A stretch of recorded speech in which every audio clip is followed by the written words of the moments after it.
आज हम त्रिकोणमितीय अध्याय के त्रिकोणमितीय अनुपात के पूरक कोण से संबंधित कुछ अभ्यास प्रश्नावली के प्रश्न देखेंगे। साथ ही कोण मापन की पद्धतियों पर भी हम विस्तार से अध्ययन करेंगे। सिद्ध कीजिए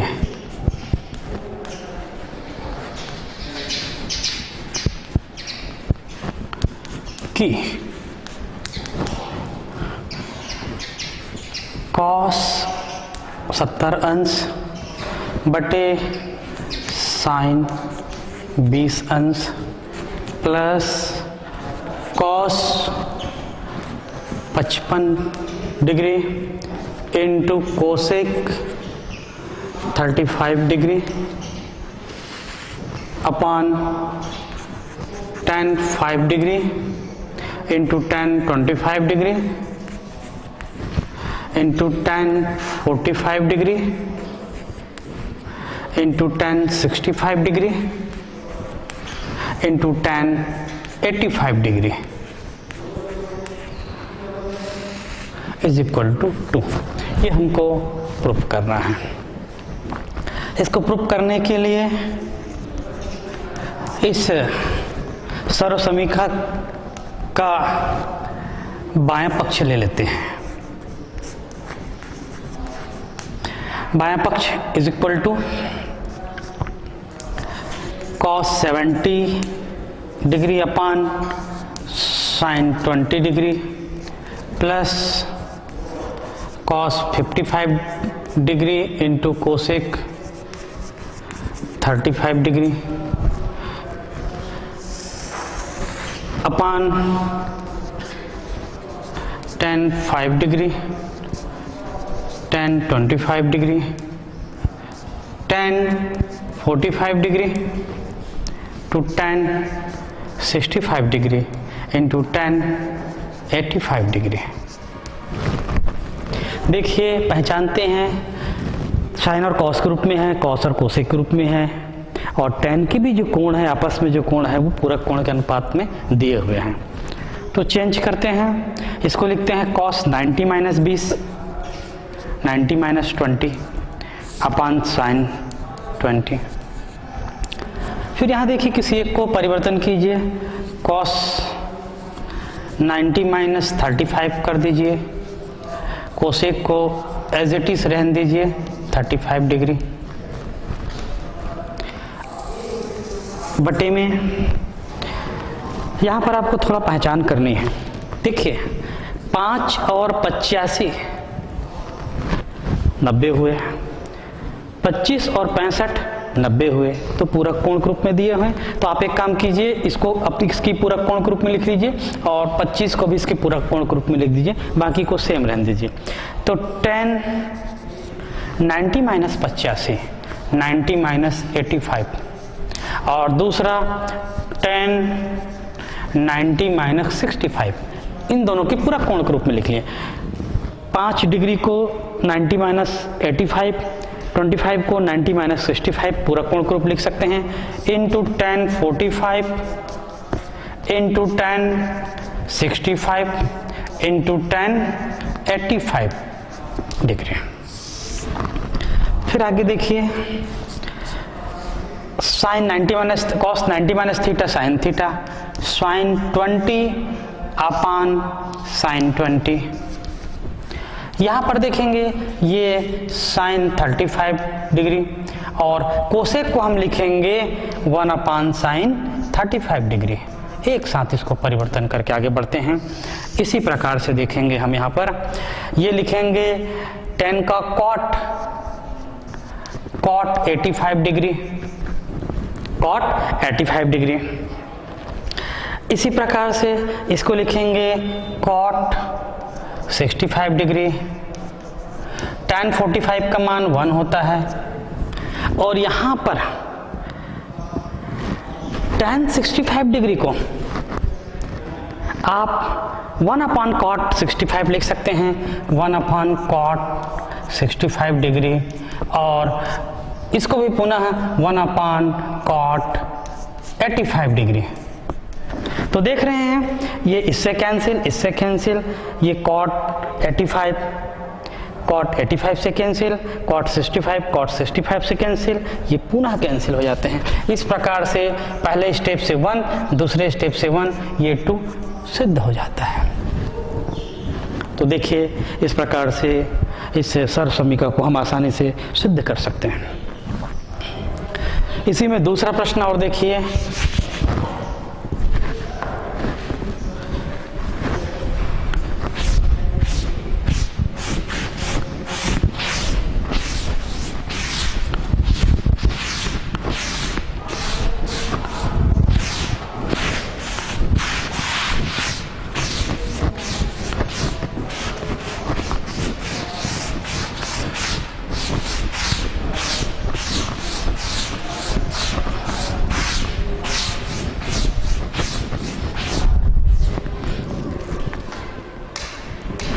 दूसरा प्रश्न, त्रिकोणमिति सारणी के प्रयोग किए बिना ही, जहां पर भी इस प्रकार से प्रश्न आया रहेगा तो समझ जाना ये त्रिकोणमिति कोण के पूरक अनुपात के रूप में लिखेंगे।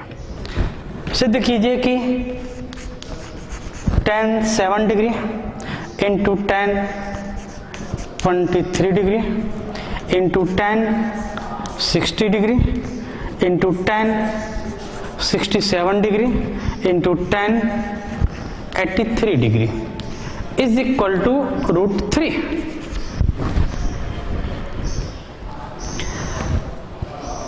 इसको हल करने के लिए इसका बायां पक्ष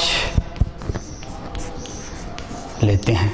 बायां पक्ष is equal to tan 7 degree tan 23 degree into tan 60 degree into tan 67 degree into tan 83 degree. देखिए पूरा कोण के रूप में पहचान करेंगे, साथ साथ दोनों पूरा कोण के एक साथ लिख लेते हैं। देखिए ये 7 और 83 90 हुआ, और 23 और 67 ऐड करेंगे तो 90 हुआ। आप चाहो तो रिजल्ट को और अच्छे से समझने के लिए साथ साथ ऐसा ब्रैकेट में लिख दो 7 डिग्री और tan 83 डिग्री, और ज़्यादा स्पष्ट होगा। इसी प्रकार से छोटे छोटे कोष्टक में डाल दीजिए tan 23 डिग्री और tan 67 डिग्री, और ये जो बचा है सिंगल 60 डिग्री, इसको रहने दीजिए। अब आगे देखिए किसी एक को चेंज करना है तो ये मिलेगा tan 90 माइनस 83 डिग्री। इसको बड़ा कोष्टक रूप में डाल दीजिए, छोटा कोष्टक अंदर आ गया। tan 90 minus 83 degree into tan 83 degree, बड़ा कोष्टक ऑफ कर दीजिए। इसी प्रकार से दूसरे बड़ा कोष्टक में इसको tan 90 minus 67 degree into tan 67 degree, बड़ा कोष्टक ऑफ कर दीजिए। और tan 60 का मान होता है √3। tan 60 का मान त्रिकोणमिति सारणी से √3 होता है, उस मान को रख दिए। ये देखिए ये मिलता है cot 83 डिग्री, और इस tan को क्या लिख सकते हैं 1/cot 83 डिग्री। साथ साथ चले इसी प्रकार से यहाँ पर cot 67 डिग्री, tan 67 को 1/cot 67 डिग्री और इंटू √3। तो हम देखते हैं सेम रिजल्ट कैंसिल हो गया, और आपको मिलता है 1 इंटू 1 इंटू √3, और प्राप्त मिलता है √3। यही आपका दायां पक्ष है। तो हमने बहुत सारे अभ्यास में त्रिकोणमिति अनुपात के पूरक कोण से संबंधित प्रश्नों का अभ्यास किया। त्रिकोणमिति के अगले विषय वस्तु में हम ले जाते हैं आपको कि हम किसी जीवा की लंबाई कैसे ज्ञात करते हैं।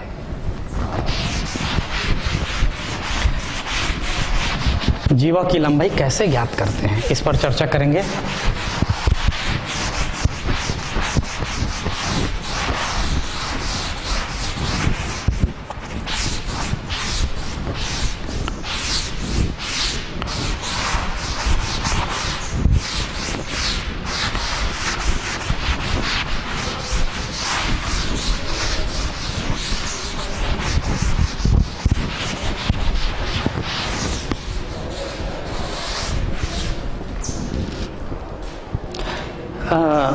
समझते हैं इसको इस तरीके से, जीवा की लंबाई,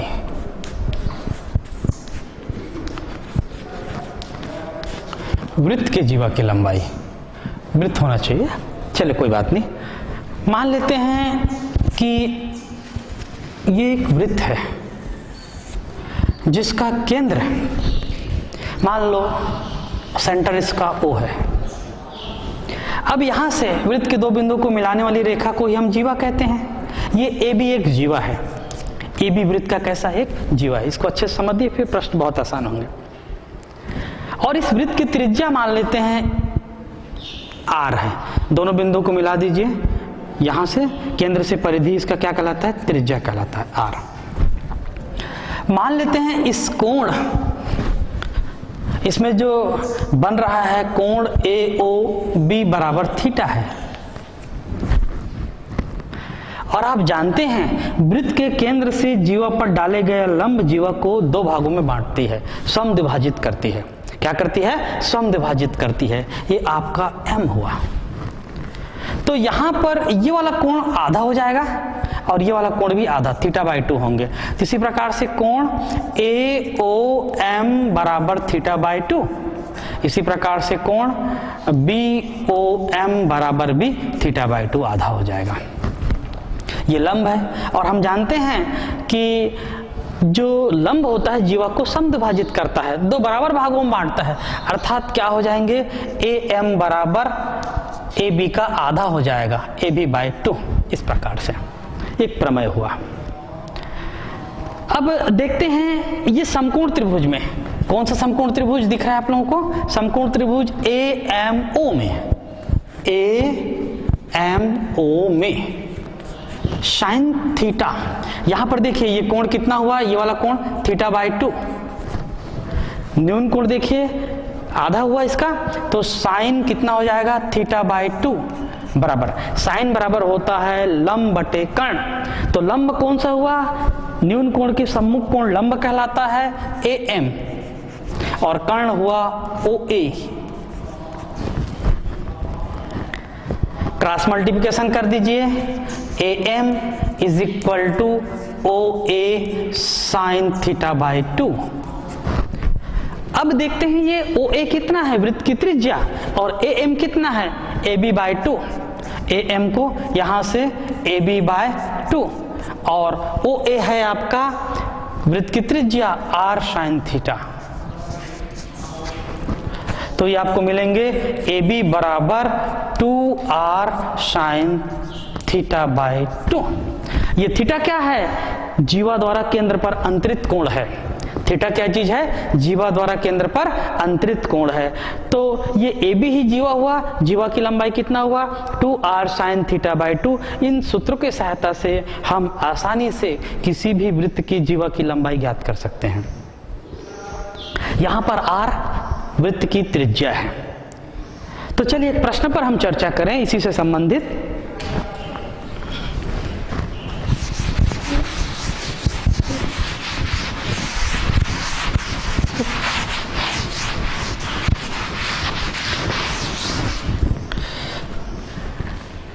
इसी से संबंधित प्रश्न पर चर्चा करें। एक वृत्त की जीवा की लंबाई ज्ञात कीजिए। एक वृत्त आया है, इकाई वृत्त। तो इकाई वृत्त किसे कहते हैं, ऐसा वृत्त जिसका त्रिज्या एक हो, इकाई हो, एक वृत्त कहलाता है। प्रश्न, एक वृत्त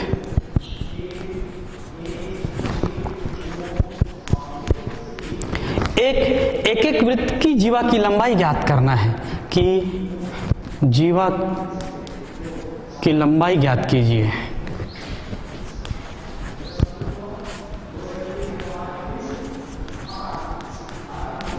एक वृत्त की जीवा की लंबाई ज्ञात कीजिए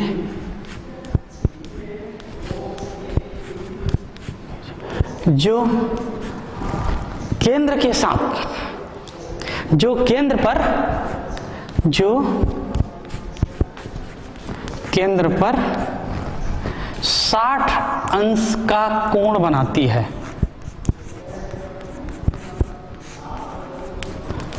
देखिए बहुत अच्छा प्रश्न है। एक एक वृत्त की जीवा की लंबाई ज्ञात कीजिए जो केंद्र से कितना अंश का कोण बनाती है, 60 अंश का। तो कहने का तात्पर्य क्या है कि मान लीजिए ऐसा चित्र बनाया, फिगर बनाया, इसके माध्यम से समझने का प्रयास करते हैं। ये केंद्र है उसका, ये मान लो इसके जीवा है, ए भी एक जीवा है। कितना का कोण बना रहा है ये केंद्र के साथ? 60 अंश का कोण बना रहा है। कितने अंश का कोण बना रहा है? 60 अंश का कोण बना रहा है। तो ये जीवा की लंबाई हमको ज्ञात करना है। तो जीवा की लंबाई, और यहां पर एक एक वृत्त है तो ये r बराबर इसकी त्रिज्या 1 होता है, ध्यान रखेंगे। त्रिज्या कितना हुआ? 1 हुआ, क्योंकि वृत्त की त्रिज्या कितना है? 1 है, इसलिए 1 हुआ, 1 इकाई हुआ। और केंद्र पर अंतरित कोण जिसको हम थीटा कहते हैं, ये थीटा है आपका 60। तो जीवा की लंबाई ज्ञात कीजिए। सूत्र डायरेक्ट मान रखेंगे, जीवा की लंबाई। तो जीवा की लंबाई का सूत्र क्या होता है? 2r sin theta by 2। 2r का मान 1 है, साइन थीटा का मान 60/2 अर्थात 2 sin 30, और sin 30 का मान होता है 1/2। sin 30 का कितना मान होता है? 1/2। 2 × 1/2, 2 से 2 कैंसिल हो गया, 1 इकाई। देखिए कितना आसानी से हम इस एक एक वृत्त की जीवा की लंबाई ज्ञात कर सकते हैं। तो आपको सूत्र में को याद रखना है, त्रिज्या को मान रख लेना है, और उस पे केंद्र पर अंतरित कोण को मान रख देना है, उसका आधा करके साइन फलन निकाल के उस वैल्यू को रख के हल कर लेना है। इस प्रकार से हम जीवा की लंबाई को ज्ञात कर सकते हैं। इसके पास हमारा दूसरा टॉपिक है, वो है कोणों का मापन की पद्धति। कोणों की मापन की पद्धति। तो ये कोण क्या होते हैं, इस पर हम चर्चा करेंगे। दूसरा हमारा बिंदु है कोण की मापन की पद्धति।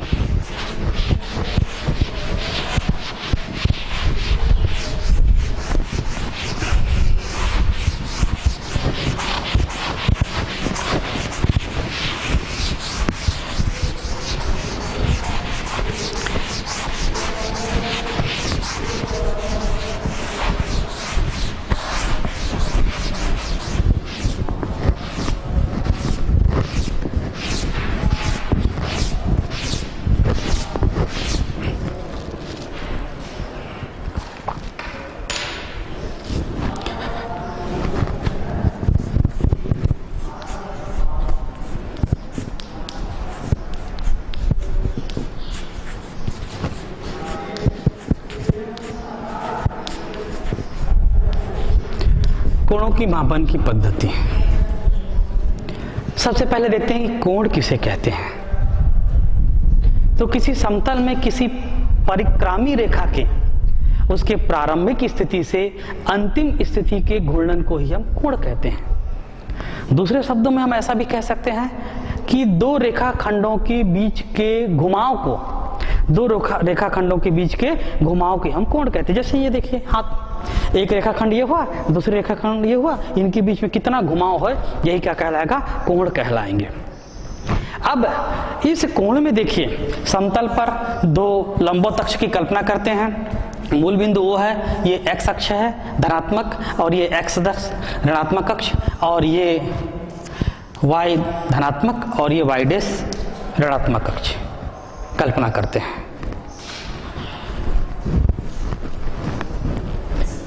इसके पश्चात देखिए, ये एक परिक्रामी रेखा, परिक्रामी रेखा मतलब मान लीजिए ये OA रेखा यहां पर है, ये घूम के कुछ समय पश्चात यहां आ जाता है, OA स्थिति ग्रहण कर लेता है। तो x अक्ष के साथ जितना कोण बनाता है परिक्रामी रेखा का, प्रारंभिक स्थिति से अंतिम स्थिति के घूर्णन को ही हम कोण कहते हैं। ये दो तरीके से घूम सकता है, एक एंटी क्लॉकवाइज डायरेक्शन में घूम सकता है और दूसरा क्लॉकवाइज डायरेक्शन में भी घूम सकता है। ये देखिए तीर के निशान पर ध्यान रखिए, जब ये एंटी क्लॉकवाइज डायरेक्शन में घूमता है तो ये धनात्मक कोण बनाएगा, और जब ये क्लॉकवाइज डायरेक्शन में घूमता है तो ऋणात्मक कोण। तो ये ऊपर की ओर एंटी क्लॉकवाइज डायरेक्शन में घूमेगा तो ये धनात्मक कोण का निर्माण करेगा, और जब ये क्लॉकवाइज डायरेक्शन में घूमेगा परिक्रामी रेखा, तो ये ऋणात्मक कोण का निर्माण करेगा।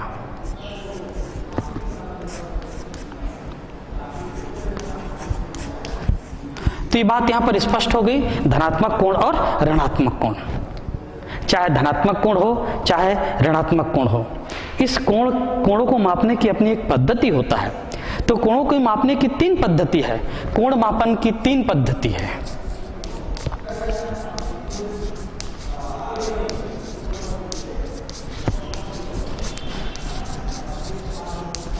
कोण मापन की 3 पद्धति है। पहला पद्धति होता है वो षष्टिक पद्धति।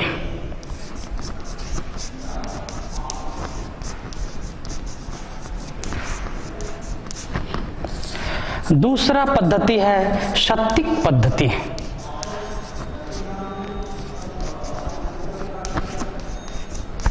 और तीसरा पद्धति है वो वृत्तीय पद्धति। देखिए, चाहे वो धनात्मक कोण हो चाहे ऋणात्मक कोई भी कोण हो, इसको मापने की 3 पद्धति है आप हमारे पास। पहला है षष्टिक पद्धति, दूसरा है शतिक पद्धति और तीसरा है वृत्तीय पद्धति।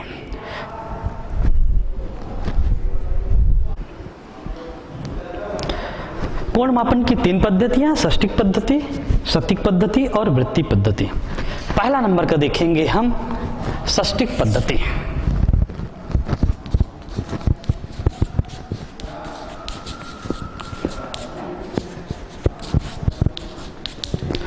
षष्टिक पद्धति में क्या होता है कि एक समकोण को 90 बराबर भागों में बांटा जाता है। एक समकोण को 90 बराबर भागों में बांटा जाता है और एक भाग जो प्राप्त होता है उसको 1 अंश या 1 डिग्री कहते हैं। उसके पश्चात एक अंश को पुनः 60 बराबर भागों में बांटा जाता है, वो 1 मिनट कहलाता है। और 1 मिनट को पुनः 60 बराबर भागों में बांटा जाता है तो 1 सेकंड कहलाता है। इस प्रकार से एक समकोण को कितने बराबर भागों में बांटा गया है? 90 अंश में बांटा गया है। 90 अंश, एक समकोण बराबर कितना अंश हो गया? 90 अंश या 90 डिग्री। फिर एक अंश को पुनः 60 बराबर भागों में बांटा जाता है, तो ये कितना हो गया? 60 मिनट। ये ऊपर ऐसे इस प्रकार से रहेगा, वो मिनट का संकेत है। पुनः 1 मिनट को पुनः 60 बराबर भागों में बांटा जाता है तो 1 सेकंड कहलाते हैं। तो 1 मिनट बराबर 60 सेकंड। ये 60-60 पर चल रहा है, इसलिए षष्टिक पद्धति कहते हैं। दूसरा पद्धति है आपका शतिक पद्धति। शतिक पद्धति, शतिक पद्धति में 100-100 के हिसाब से चलते हैं। एक समकोण को 100 बराबर भागों में बांटा जाता है, प्रत्येक भाग को 1 ग्रेड कहलाता है। अर्थात एक समकोण बराबर 100 ग्रेड हुआ। एक समकोण बराबर 100 ग्रेड। क्यों? क्योंकि एक समकोण को 100 बराबर भागों में बांटा जा रहा है। एक भाग को 1 ग्रेड, एक अंश को 1 ग्रेड कहते हैं। पुनः 1 ग्रेड को पुनः 100 भागों में बांटा जाता है। 1 ग्रेड को, इसको ग्रेड को जी से दर्शाते हैं, पुनः 100 बराबर भागों में बांटा जाता है। प्रत्येक भाग को 1 मिनट कहते हैं, तो 1 ग्रेड बराबर 100 मिनट हुआ। तत्पश्चात 1 मिनट को पुनः 100 बराबर भागों में बांटा जाता है और प्रत्येक भाग को 1 सेकंड कहा जाता है। अर्थात 1 मिनट बराबर 100 सेकंड हुआ। ये 100-100 पर चल रहा है, इसलिए इसके शतिक पद्धति कहते हैं। नेक्स्ट है वृत्तीय पद्धति। वृत्तीय पद्धति में कोण के मापन का मात्रक है वो रेडियन है, विशेष ध्यान देंगे। यहां पर इसकी मात्रक है अंश, मूल मात्रक अंश, यहां पर ग्रेड। देखिए, षष्टिक पद्धति में मात्रक अंश, इसमें मात्रक ग्रेड जी से लिखते हैं और इसमें मात्रक होता है रेडियन। तो 1 रेडियन कितना होता है इसको हम समझते हैं। कार्तीय समतल में एक मूल बिंदु लेते हैं। ये कार्तीय समतल हुआ, द्विमीय निर्देशांक।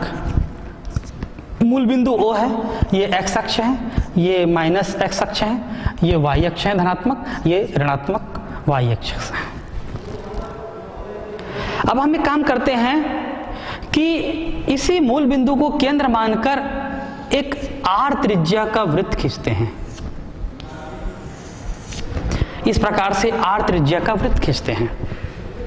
ध्यान दीजिए, मूल बिंदु को केंद्र मानकर आर त्रिज्या का एक वृत्त खींचते हैं और इस वृत्त की परिधि पर सर्कमफ्रेंस पर, इस वृत्त की परिधि पर हम जितना त्रिज्या के बराबर का चाप खींचते हैं, जैसे आर त्रिज्या है तो यहां पर उसी के बराबर का चाप खींचते हैं। ये चाप हुआ, ए बी कितना हुआ? चाप हुआ। जितनी की त्रिज्या है उतना का ही हम चाप खींचते हैं। तो ये जो कोण बन रहा है, यही कोण का मान 1 रेडियन होता है। यहां पर ये थीटा कोण बन रहा है ना, इसका मान क्या होता है? 1 रेडियन। तो आपको बात समझ में आ गया होगा। वृत्त के केंद्र पर उसकी त्रिज्या के बराबर, वृत्त के केंद्र पर उसकी त्रिज्या के बराबर लंबाई के चाप द्वारा अंतरित कोण के परिमाण को ही हम 1 रेडियन कहते हैं। कुल मिला के अपने शब्दों में कहें, जितना त्रिज्या होता है उसी त्रिज्या के बराबर वृत्त की परिधि पर एक चाप लेते हैं, तो उस चाप द्वारा केंद्र पर अंतरित कोण को ही हम 1 रेडियन कहते हैं। यदि चाप की लंबाई ए बी बराबर एस है और त्रिज्या आर है और केंद्र पर अंतरित कोण थीटा है, तो थीटा बराबर क्या हो जाएगा? चाप बटे त्रिज्या, एस अपान आर रेडियन होता है। एस अपान आर रेडियन कहलाता है।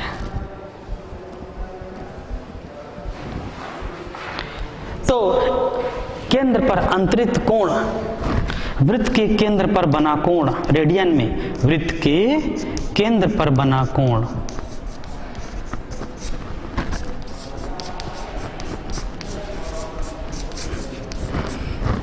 बराबर चाप बटे त्रिज्या, चाप बटे त्रिज्या। लेकिन याद रखेंगे ये रेडियन में होगा।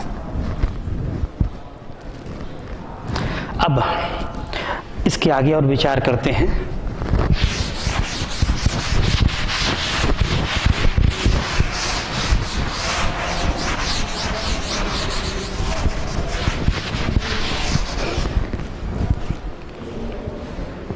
कि इसका मान कितना होता है। देखिए, ध्यान दीजिए, वृत्त की परिधि की लंबाई कितना होता है? 2 पाई आर। आर अगर त्रिज्या है तो वृत्त की परिधि की लंबाई कितना होता है? 2 पाई आर। और वृत्त की परिधि को वृत्त के त्रिज्या के बराबर भागों में बांटा जाए। ध्यान देंगे, वृत्त के परिधि को वृत्त की त्रिज्या के बराबर भागों में बांटा जाए तो कुल भाग की संख्या, कुल कितने भाग होंगे?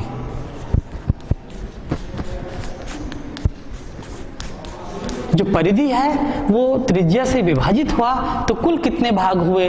तो परिधि का मान 2 पाई आर और वृत्त का त्रिज्या आर, तो ये आपको 2 पाई भाग में बट गया। आर आर कैंसिल होंगे तो ये इसका परिधि कितने भागों में बट गया? 2 पाई भागों में बट गया। कहने का तात्पर्य क्या हुआ? यही 2 पाई जो है, क्योंकि ये देखिए ये चाप बटे त्रिज्या, यही केंद्र पर क्या होगा? अंतरित कोण, चाप बटे त्रिज्या, तो अंतरित कोण कितना हुआ? 2 पाई। एक चक्कर लगाए। कहने का मतलब ये हुआ कि कोई परिक्रामी रेखा एक चक्कर लगाता है पूरा, अपने प्रारंभिक स्थिति में पुनः आ जाता है, तो वो 2 पाई रेडियन कोण का निर्माण करता है। अतः वृत्त की परिधि द्वारा वृत्त के केंद्र पर बने कोण का मान 2 पाई रेडियन होता है। और आप जानते हैं, अंश में चर्चा करें तो वृत्त की परिधि द्वारा केंद्र पर अंतरित कोण कितना होता है? ये 1/4 में 90 अंश, दूसरे चतुर्थांश में 90 अंश, तीसरे चतुर्थांश में 90 अंश और चौथे चतुर्थांश में 90 अंश। 90 धन 90 धन 90 धन 90 अर्थात 4 समकोण, अर्थात 360 अंश। इसी बात को लिखेंगे, चूंकि चाहे आप रेडियन में कहें चाहे अंश में कहें, 2 पाई रेडियन, 2 पाई रेडियन ये वृत्तीय पद्धति में हुआ। और दूसरा षष्टिक पद्धति में 4 समकोण कहेंगे। इसी 4 समकोण को 360 अंश भी कहते हैं। इस बात को विशेष ध्यान देंगे क्योंकि हम संबंध ज्ञात कर रहे हैं किनके बीच पे, रेडियन और अंश के बीच में। इसलिए 1 रेडियन बराबर 2 से भाग दे दीजिए, 1 पाई रेडियन या पाई रेडियन कहें इसको, या 2 पाई से पूरा भाग दे दीजिए। 1 रेडियन बराबर 4/2 पाई समकोण या 360/2 पाई। इसलिए पाई रेडियन कर दीजिए, पाई से फिर मल्टीप्लिकेशन कर दीजिए। पाई रेडियन बराबर पाई पाई कैंसिल हो जाएंगे, तो यहां पर क्या हो जाएंगे, पाई कैंसिल हो जाएंगे, 4/2 मतलब 2 समकोण, 2 समकोण, पाई पाई कैंसिल हो जाएगा और 360 का आधा कितने हो जाएंगे, 180 अंश, 180 अंश। तो यहां पर पाई रेडियन का अर्थ होता है 2 समकोण या 180 अंश। इस प्रकार से हमारा जो तीसरा पद्धति है वो वृत्तीय पद्धति में हम किसी कोण को रेडियन के द्वारा माप सकते हैं। अब तीनों पद्धति हमने पढ़ लिया। पहला पद्धति होता है षष्टिक पद्धति जिसमें मात्रक होता है अंश। दूसरा शतिक पद्धति जिसमें मात्रक होता है ग्रेड। और तीसरा वृत्तीय पद्धति जिसमें मात्रक होता है रेडियन। इन तीनों में संबंध स्थापित कर हम कुछ प्रश्नों को अभ्यास करेंगे।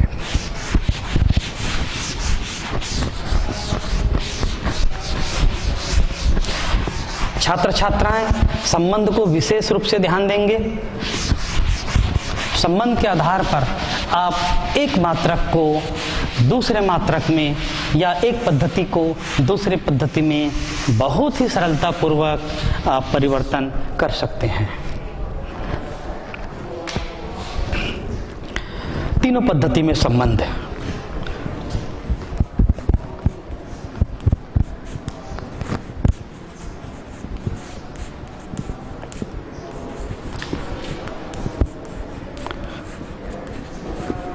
तीनों पद्धति में संबंध।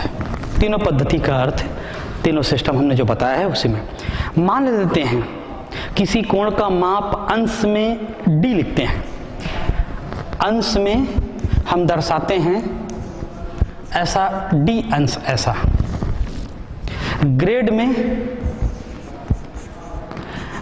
में ऐसा g लिख के इस प्रकार से दर्शाते हैं। और रेडियन में ऐसा थीटा लिख के ऊपर ऐसा c दर्शाते हैं।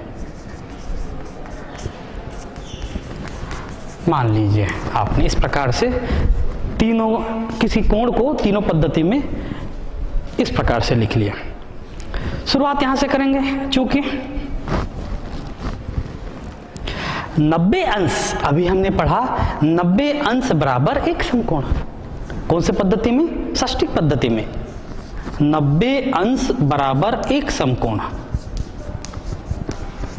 एक समकोण हुआ।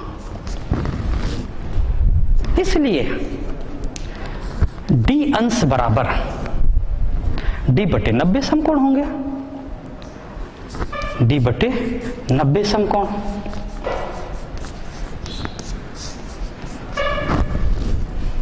समीकरण नंबर 1 कह दीजिए। ठीक उसी प्रकार आपने देखा 100 ग्रेड बराबर एक समकोण। सटीक पद्धति में आपने एक समकोण को कितने भागों में बांटा? 100 भागों में बांटा। तो 100 ग्रेड बराबर कितना हुआ? एक समकोण।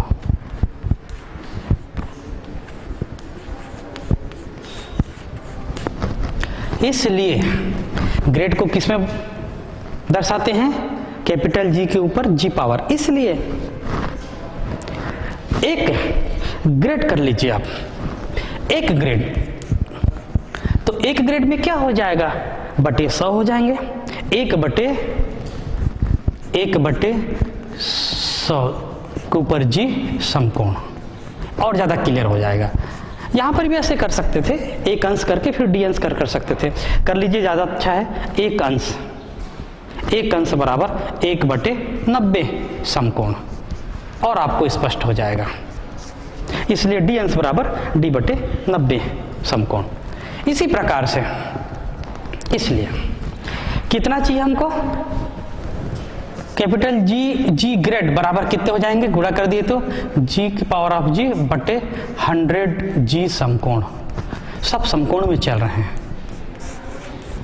और आखिरी पद्धति में हम चर्चा करेंगे रेडियन पर। हमने इसके पहले देखा था पाई रेडियन बराबर 2 समकोण, पाई रेडियन बराबर 2 समकोण। पाई रेडियन बराबर 2 समकोण, इसलिए 1 रेडियन बराबर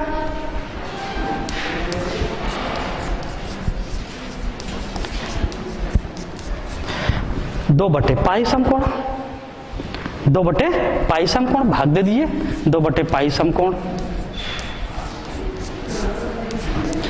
हमको क्या निकालना है, थीटा सी रेडियन या थीटा रेडियन। सी मतलब रेडियन से दर्शाते हैं, इसलिए थीटा रेडियन बराबर थीटा से गुणा कर दीजिए 2 थीटा अपान पाई, 2 थीटा अपान पाई समकोण।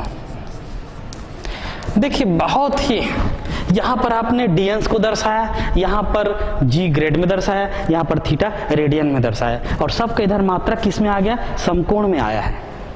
तो तीनों से हम संबंध स्थापित करेंगे। ये समीकरण 1, दूसरे नंबर का समीकरण 2 और तीसरे नंबर का समीकरण 3। समीकरण 1, 2 और 3 में हम संबंध ज्ञात करते हैं।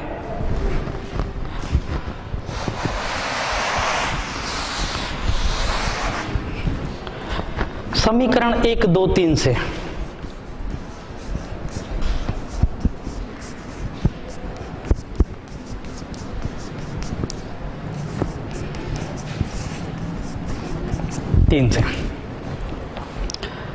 समीकरण की राइट हैंड साइड में क्या था, d बटे x1 90, d बटे 90, यह था d बटे 90।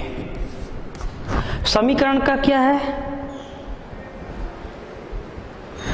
g बटे 100, समीकरण 2 का राइट हैंड साइड g बटे 100, और आखिरी तीसरे समीकरण का कितना है, समीकरण में कितना है 2 थीटा अपान पाई। समकोण सब में एक ही मात्रक में 2 थीटा अपान पाई, उसी कोण को माप रहे हैं। जिस कोण को आपने प्रारंभ किया था उसी कोण में अलग अलग पद्धति में माप है, कोण नहीं बदला है। इसलिए सभी के मात्रक भले बदल जाएं लेकिन कोण का मान बदलेगा क्या, नहीं बदलेगा। इसलिए उसी कोण को आप लिख रहे हो, जिस कोण को आपने मापना चालू किया था मात्रक में चेंज होंगे लेकिन उसका परिमाण है, कोण का परिमाण नहीं बदलेगा। तो परिमाण को आप लिख रहे हैं 2 थीटा अपान पाई। ये रिजल्ट आपने हासिल कर लिया। ये 2 है, 2 थोड़ा ऑड लग रहा है, इसलिए हम 2 का भाग कर देते हैं नीचे में, दिया 2 का नीचे में गुणा कर देते हैं हंस में, तो ये 180 हो गया और जी बटे 200 हो गया और थीटा अपान पाई हो गया। अब इस सूत्र की सहायता से आप किन्हीं भी 2 मात्रकों को आसानी में, किसी एक मात्रक को दूसरे मात्रक में आसानी से चेंज कर सकते हैं। किसी एक पद्धति के कोण के मान को दूसरे पद्धति के कोण के मान में बहुत आसानी से चेंज कर सकते हैं। बस आपको ध्यान ये रखना है कि d बटे 180 बराबर g बटे 200 बराबर थीटा बटे पाई। ये किसी एक कोण को विभिन्न पद्धति में आप चेंज कर सकते हैं। अब कैसे चेंज करेंगे, देखिए इस पर भी हम चर्चा कर लेते हैं।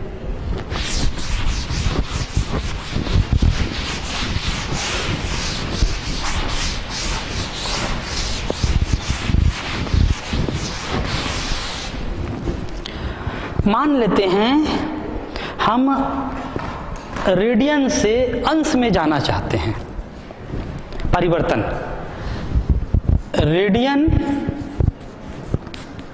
से अंश में परिवर्तन। विद्यार्थी विशेष ध्यान देंगे, अंश में परिवर्तन।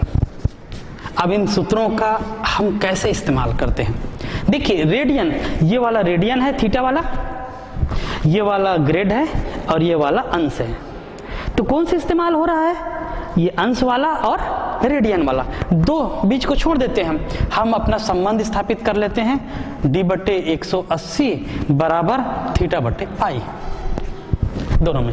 अब रेडियन से अंश में, तो कहने का मतलब अंश का मतलब क्या हुआ, d, अंश का मतलब क्या हुआ d, तो यहां से d का मान ज्ञात कर लीजिए अंश में, d बराबर क्या हो जाएंगे, गुणा हो जाएंगे थीटा इंटू 180/π, 180/π, आसानी से रेडियन का अंश में चेंज हो जाएगा। इसी प्रकार से अंश से रेडियन में फिर बहुत अच्छा रिजल्ट आपके सामने आएगा, उस पर विचार करेंगे, अंश से रेडियन में बदलेंगे।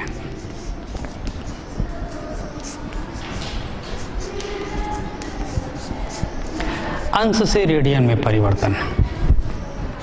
अब अंश से रेडियन में परिवर्तन इसी समीकरण में, क्योंकि ये अंश में है और रेडियन में, तो यहां पर आप थीटा बराबर लिख लेंगे, तो थीटा बराबर क्या हो जाएंगे, d गुणित ये ऊपर गुणा हो जाएगा π/180, π/180 अंश। क्या रिजल्ट पर आप देखिए, रेडियन से अंश में जाने के लिए इस राशि पर विचार कीजिए, 180/π का गुणा हो गया, शॉर्टकट मेथड। और यदि अंश से रेडियन में जाना है तो इसका उल्टा कितना गुणा करना पड़ेगा, रेडियन में अंश में π/180 का। देखिए अंश में जाना है तो रेडियन के मान को 180/π से गुणा कर दीजिए, और यदि अंश से रेडियन में जाना है तो π/180 से गुणा कर दीजिए, आपको मान निकल आएगा। एक छोटा सा उदाहरण के माध्यम से इसको समझने का प्रयास करते हैं। यहीं पर इसी खंड में मान लेते हैं कि आपका थीटा बराबर π/3 है, π/3 रेडियन है, इसको अंश में बदलना है, तो d बराबर देखिए, इस थीटा के मान को क्या रख देंगे, π/3, थीटा को क्या रख देंगे, π/3 गुणित 180/π।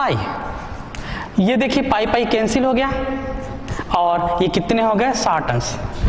कहने का तात्पर्य क्या हुआ, जो कोण 60 अंश था उसका रेडियन में मान π/3 और अंश में मान 60 अंश।